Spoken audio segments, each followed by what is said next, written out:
السلام علیکم، کیسے ہیں سب کے سب؟ امید ہے کہ آپ لوگ بالکل ٹھیک ہوں گے۔ میں زہرا آپ کی خدمت میں ایک بار پھر ایک نئی اور بہت ہی زبردستی کہانی لے کر آ گئی ہوں، جس کا نام ہے کبھی راستے کبھی منزلیں۔ اور یہ لکھی تھی نور بانو محبوب نے، جو کہ بہت ہی زبردست رائٹر ہیں، اور بہت ہی عمدہ تحریر ہے یہ والی بھی ان کی، اور بہت مزے کی تحریر تھی۔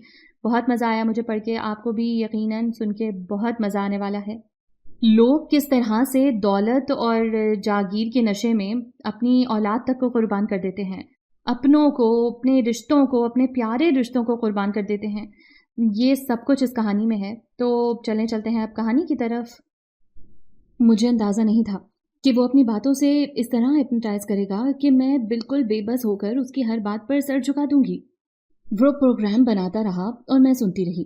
اس کی شخصیت میں کوئی ایسی مقناطیسیت ضرور تھی جس نے مجھے ٹرانس میں لے لیا تھا۔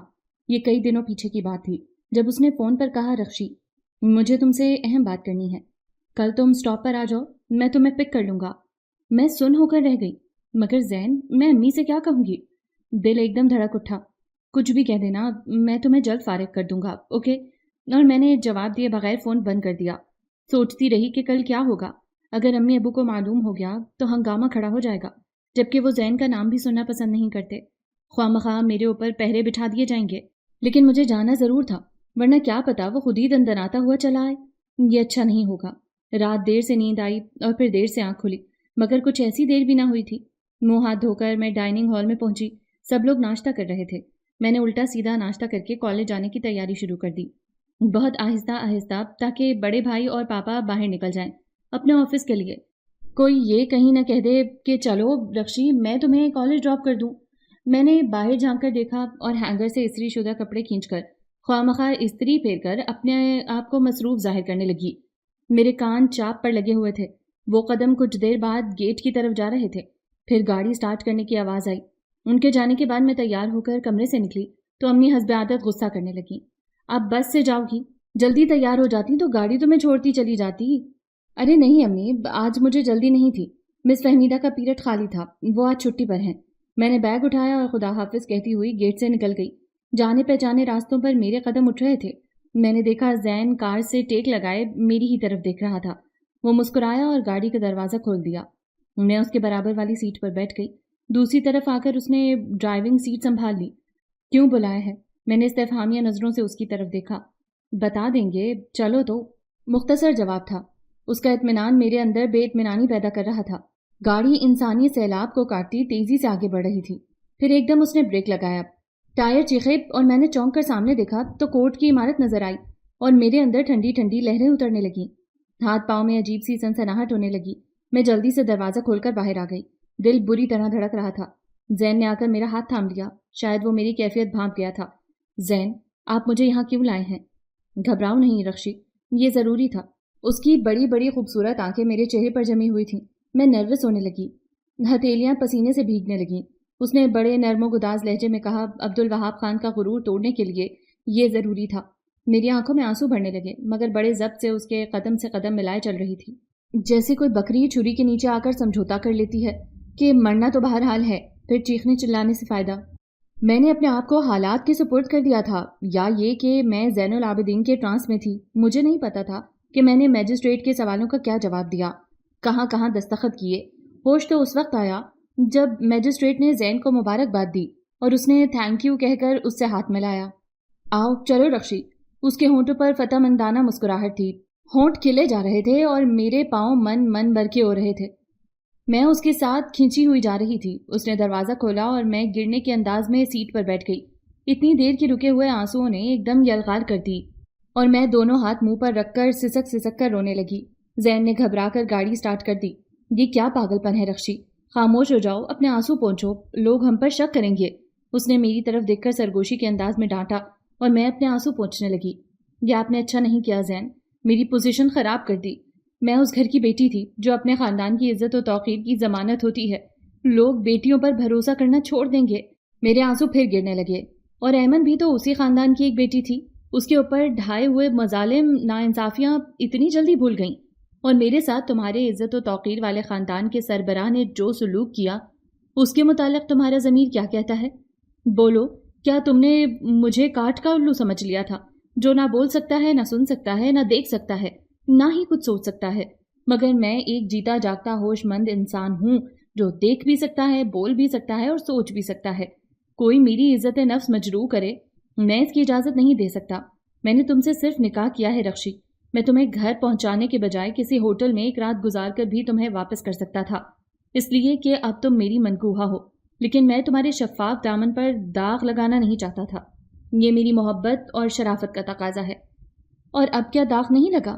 یہ نکاح نامہ کیا اس بات کی دلیل نہیں کہ میں بحیثیت بیوی آپ کے ساتھ گھومتی پھرتی رہی ہوں، اپنے ماں باپ کی آنکھوں میں دھول جھونک کر؟ کیا میں یہ سوچنے پر حق بجانب نہیں کہ آپ اپنی منہ بولی بہن ایمن پر ظلم و زیادتی اور اس کی موت کا بدلہ مجھ سے لے رہے ہیں؟ نہیں رخشی، ایسا نہیں ہے۔ اس معصوم کے ساتھ جو کچھ ہوا، اس کا بدلہ، اس کا حساب اللہ رب العزت ضرور لے گا۔ میں کون ہوتا ہوں کسی سے بدلہ لینے والا؟ مگر میں اپنا حساب کسی کی طرف نہیں رکھتا۔ عبدالوہاب خان نے جس طرح بے عزت کر کے مجھے اپنی فرم سے نکالا اور گھر پر پہرے بٹھائے، آخر اس کا ریاکشن کچھ تو ہونا تھا، صرف اس جرم محبت میں کہ میں تمہیں چاہتا تھا اور میں نے ان سے تمہارا ہاتھ مانگا تھا اور تم بھی مجھے پسند کرتی تھیں۔ یہ بات بھی سب جانتے تھے، اس کے باوجود مجھے رسوا کیا گیا۔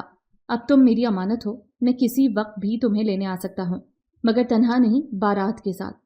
اب اس گھر کی عزت و وقار میری عزت اور وقار سے مشروط ہوگی۔ آگے کی ذمہ داری تم پر ہے کہ تم کس طرح میرا دفاع کرتی ہو۔ گھر آ گیا تھا، کچھ دور اس نے گاڑی روک دی اور میں جلدی سے دروازہ کھول کر نیچے اتر گئی۔ اللہ حافظ۔ زین نے تیزی سے ٹرن لیا اور زن سے گاڑی نکال لے گیا۔ میں اڑتی ہوئی گرد دیکھتی رہی، پھر گھر آ گئی۔ شکر تھا کہ میں گھر ٹائم پر پہنچی تھی، سوالوں کی بوچھاڑ سے بچ گئی تھی۔ میں سب سے نظریں چرائے اپنے کمرے کی طرف بڑھی اور دروازہ لاک کر کے بستر پر گر گئی۔ ضبط محال ہو گیا، میں تڑپ تڑپ کر روئی، خوب روئی۔ یہ میں نے کیا کر دیا؟ میرے اللہ، میں اتنی کمزور اور بزدل تو نہیں تھی۔ لاکھ وہ اپنا اپنا سا تھا، مگر میرے اوپر اس کا کوئی حق اور اختیار تو نہ تھا۔ میری بے وقوفی اور خاموشی نے لمحہ بھر میں اسے میری تقدیر اور میرے جسم و جاں کا مالک بنا دیا، اور میں کچھ نہ کر سکی۔ اب میں کس سے کہوں گی کہ نہیں، کسی کے نام کا ٹھپا میرے اوپر لگ گیا ہے، میں پرائی ہو چکی ہوں۔ لوگوں کے حلق سے یہ بات کیسے اترے گی؟ یقین کی وہ کون سی منزل ہوگی؟ اونچے شملے والے جو ہمیشہ دوسروں کی نفی اور اپنی منمانی کرتے آئے تھے، اپنی ذات کی نفی کس طرح برداشت کر سکیں گے؟ میں دیر تک روتی رہی، پھر دروازے پر ایک تھاپ پڑی اور چھوٹی بہن امرین کی آواز آئی۔ آپیب، کیا سو گئیں؟ میں نے جلدی سے اٹھ کر دروازہ کھول دیا۔ آپیب، کھانا لگ گیا ہے۔ ارے آپ نے تو ابھی کپڑے بھی نہیں بدلے، شاور بھی نہیں لیا، کیا بات ہے آپی؟ وہ میری روئی روئی آنکھوں کو دیکھ کر پریشان ہو گئی۔ کچھ نہیں امرین، میرے سر میں شدید درد ہے، میں کھانا نہیں کھاؤں گی، اگر ہو سکے تو ایک کپ چائے کا بھجوا دو۔ وہ خاموشی سے چلی گئی اور کچھ دیر بعد چائے کا کپ اور گولی لے کر آ گئی۔ آپی، پہلے گولی کھائیے، پھر چائے پی کر آنکھیں بند کر کے لیٹ جائیے۔ اس نے گولی اور کپ میری طرف بڑھا دیا۔ شکریہ امرین۔ میں نے گولی منہ میں رکھ کر کپ ہونٹوں سے لگا لیا اور وہ مطمئن ہو کر چلی گئی۔ اس کے جانے کے بعد میں نے پھر دروازہ بند کر لیا اور بیگ میں سے نکاح نامہ نکال کر دیکھنے لگی۔ اپنا اور زین العابدین کا نام دیکھ کر مجھ پر پھر وحشت طاری ہو گئی۔ جی چاہا اس کے ٹکڑے ٹکڑے کر کے ہوا میں بکھیر دوں، مگر میرے ٹکڑے کر دینے سے بات تو نہیں بدل جائے گی، نکاح کالعدم تو نہیں ہو جائے گا، جبکہ اس کی ایک کاپی زین کے پاس بھی ہے۔ میں اسے تلف بھی کر دوں تب بھی اس کا نکاح نامہ چیخ چیخ کر کہے گا کہ میں اس کی منکوحہ ہوں، اور ایک دن وہ دندناتا ہوا آ جائے گا مجھے لینے۔ کوئی بھی نہ روک سکے گا۔ پھر کیا کرو گی؟ جو ہونا تھا وہ ہو چکا ہے۔ ہاں، اگر یہی بندھن طرفین کی مرضی اور ہنسی خوشی سے بنتا تو اور بات تھی، اب تو یہ کڑوا گھونٹ پینا ہی ہوگا، اس قیامت سے گزرنا ہی پڑے گا۔ اس کی سمجھ میں نہیں آ رہا تھا کہ وہ کیا کرے، کس سے کہے کہ خدا را آنے والے اس طوفان کو روک لو۔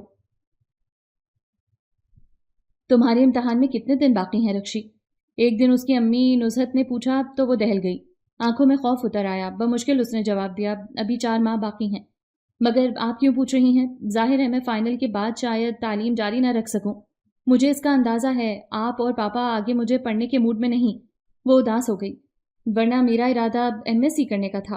میں صرف تمہارے امتحانات سے فارغ ہونے کا انتظار کر رہی ہوں۔ تمہاری جلد سے جلد شادی کر دینا چاہتی ہوں۔ تمہارے پاپا نے تیاریاں بھی شروع کر دی ہیں۔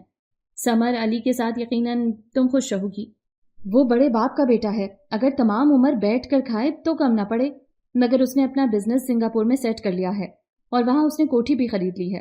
شادی کے بعد وہ تمہیں سنگاپور لے جائے گا۔ رخشی کے چہرے کا رنگ فاق ہو گیا، حلق سے سینے تک کڑواہٹ گھل گئی۔ اس نے بڑی مشکل سے تھوک نکل کر ماں کی طرف سہمی نگاہوں سے دیکھا۔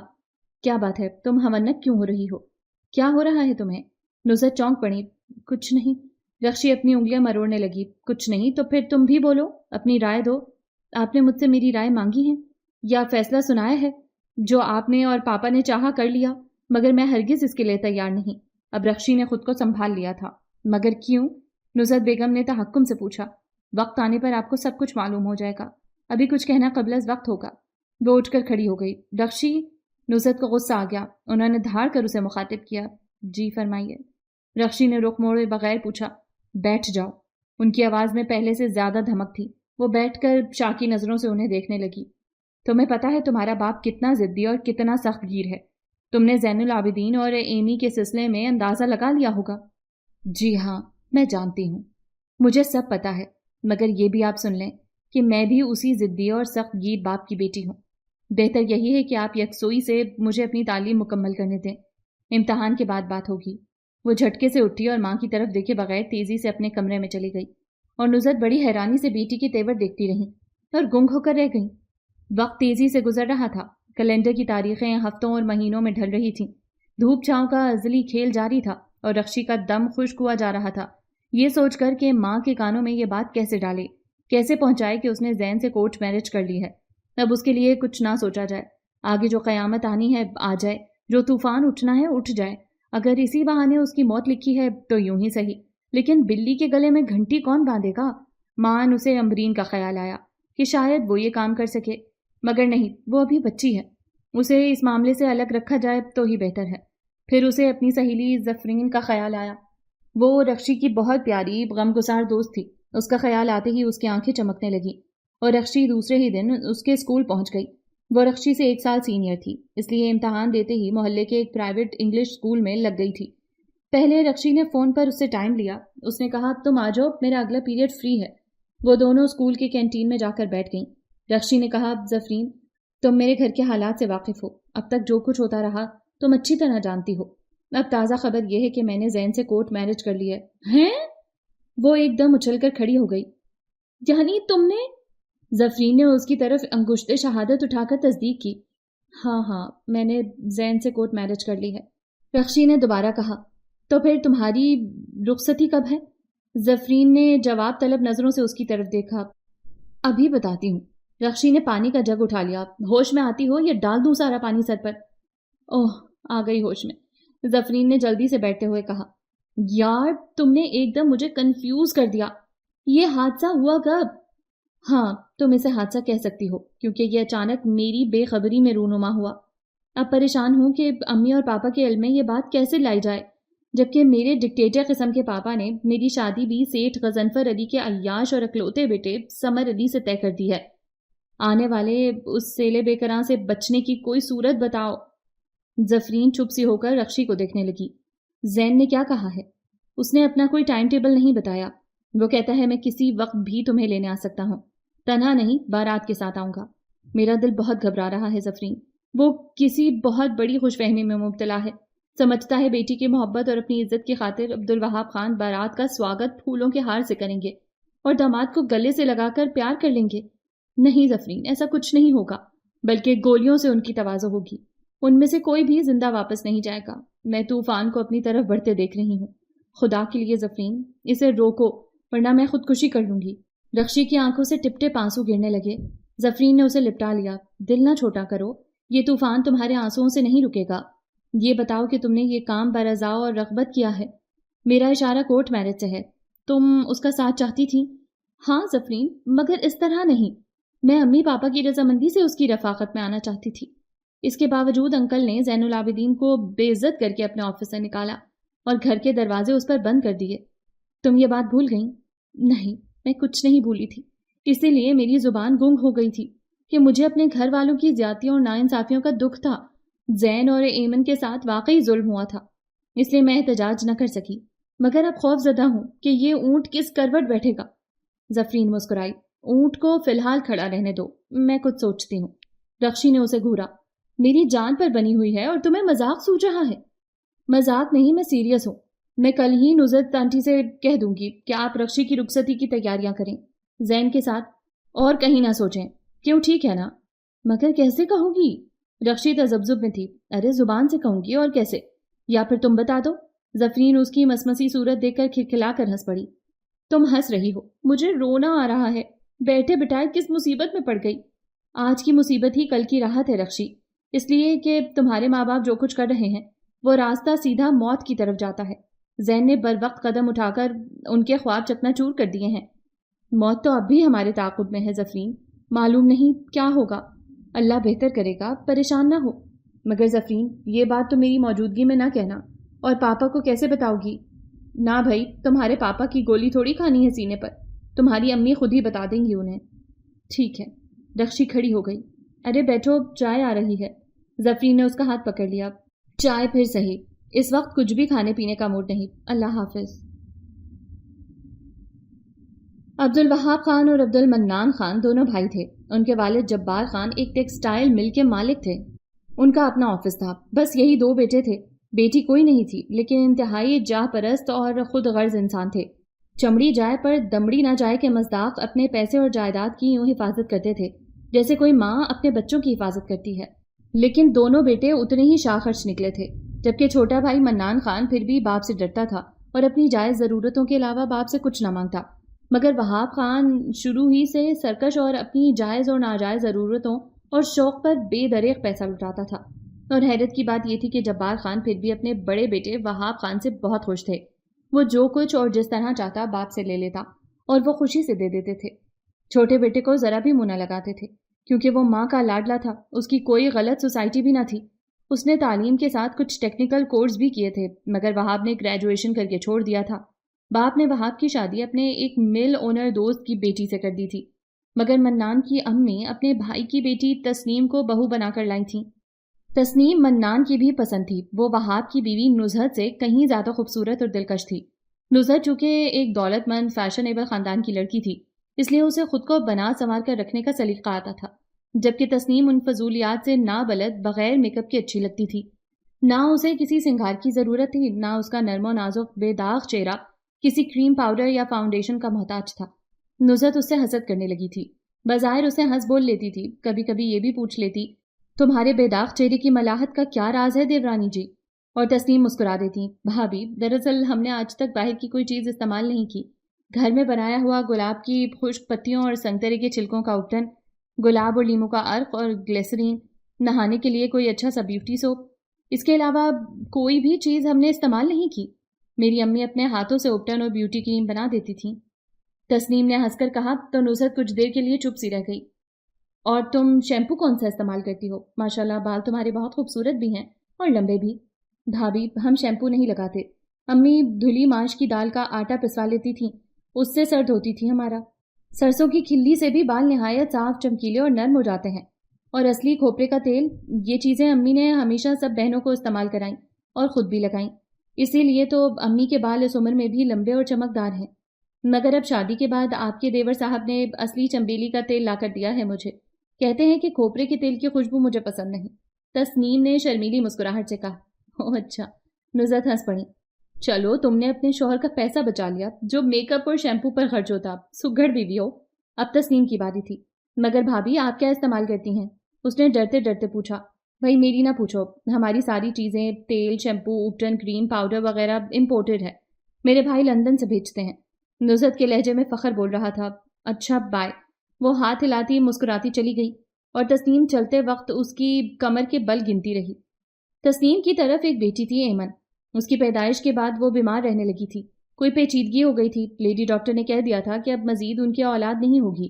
نزہت کے 3 بیٹے 2 بیٹیاں تھیں، رخشی اور امبرین۔ بڑا بیٹا شہریار، دونوں چھوٹے بیٹے لندن اپنے ماموں کے پاس رہتے تھے اور وہیں پڑھتے تھے۔